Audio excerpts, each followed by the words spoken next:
Oh, thank you. Oh, it feels so glamorous. Oh, ignore me. I don't ignore you. The more I've been around you, the more confident I got. I have gone a few days without wearing makeup around you, and that's because I feel confident. And have you I've never been.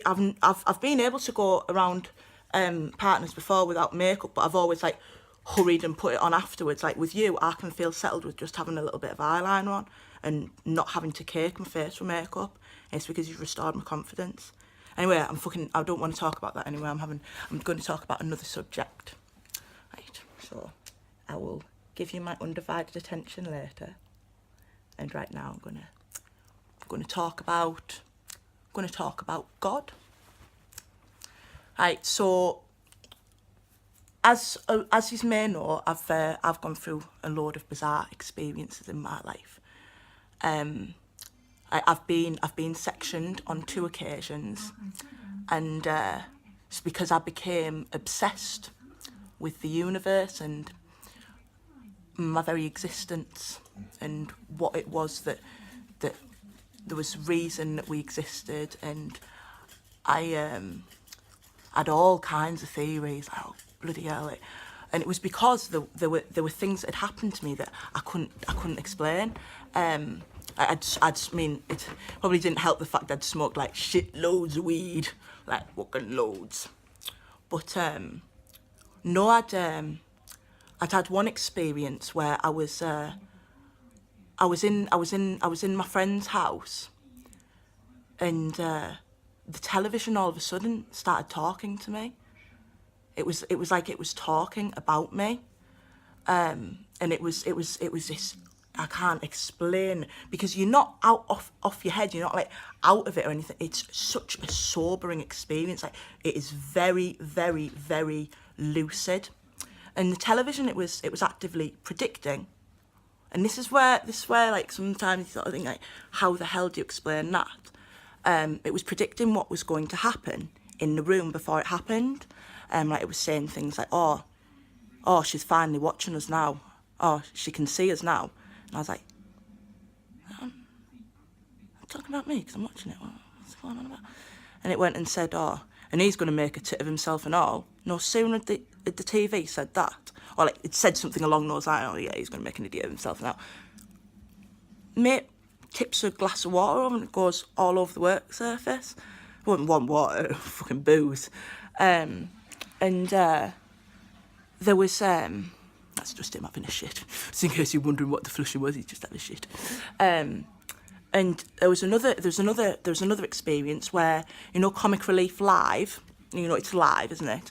Comic Relief was on, and all of a sudden I started talking at the exact same time. You know, when the sketches come on, I was talking at the exact same time as the sketches, and I was thinking, wow.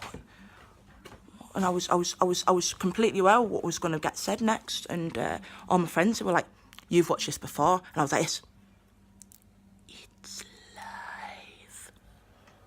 You know, it's just weird little things like that. Like, there's other experiences that happen, but like that's not what I'm wanting to talk about in the video. I'm talking about our existence and a couple of my own theories that I have about what our existence actually is. I mean, people that know me know that I'm of the very confident belief that the universe is actually one big massive mind, that the universe is literally this living subconscious that we're existing through, in order to eventually come to terms with what it is to be ourselves. And that means very dark thoughts as well, like of the subconscious that bring into question who you are and make you dislike yourself, and that manifests as other people, events in your life that you've created yourself in order to test who you are as an individual. So you'll create these cover up my tit. So you'll create these scenarios that come into fruition, that that make you question your very identity. So that could be a bully at school.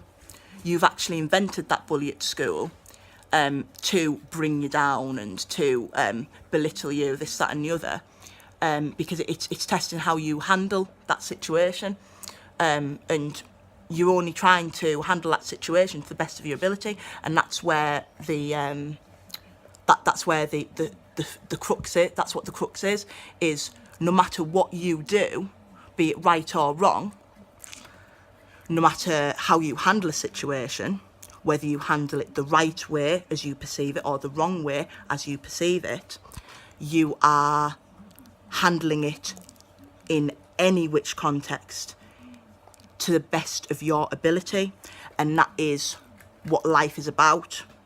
All you can do is do things to the best of your ability. I mean, even when you're going beyond the pale, when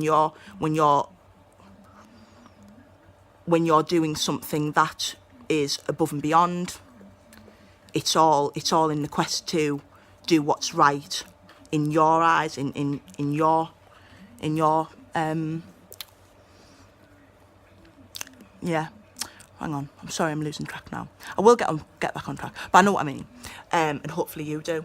But yeah, so as far as I'm concerned, the universe, it is basically one big massive figment of imagination, and other people, even though they are technically real, they're not at the same time. It's like a paradox.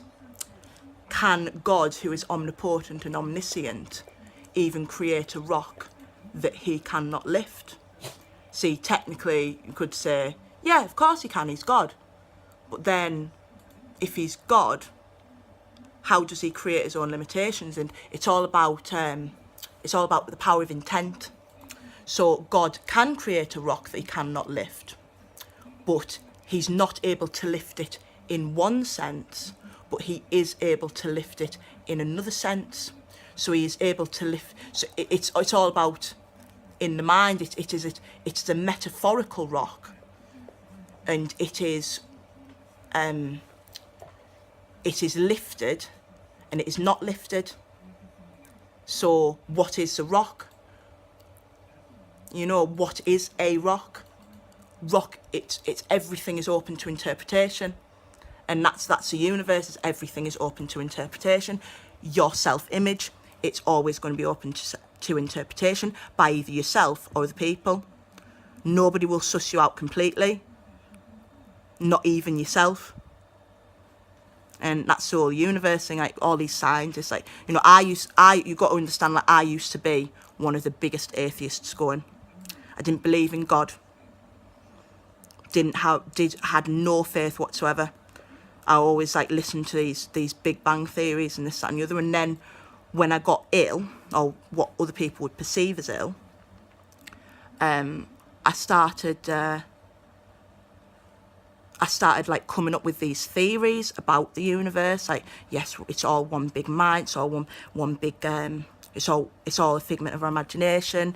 The universe is a test, and there's other dimensions, and we're getting watched by these interdimensional beings, and those interdimensional beings. Like, have you ever noticed, like, if this one thing that always used to fascinate me, when you see in like TV shows or in documentaries about people that are really, really, really ill and are in hospital, they always seem to revert back to this theory of they.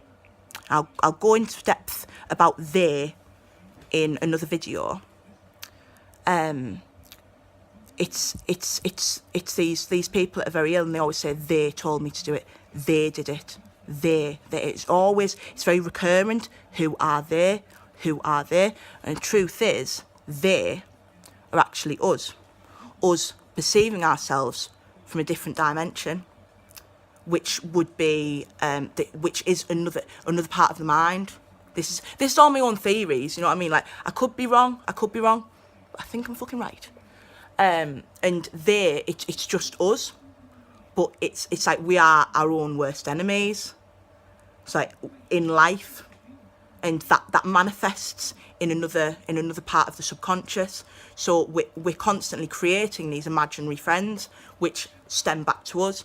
Like I'm of the mindset that God very much does exist, and all God is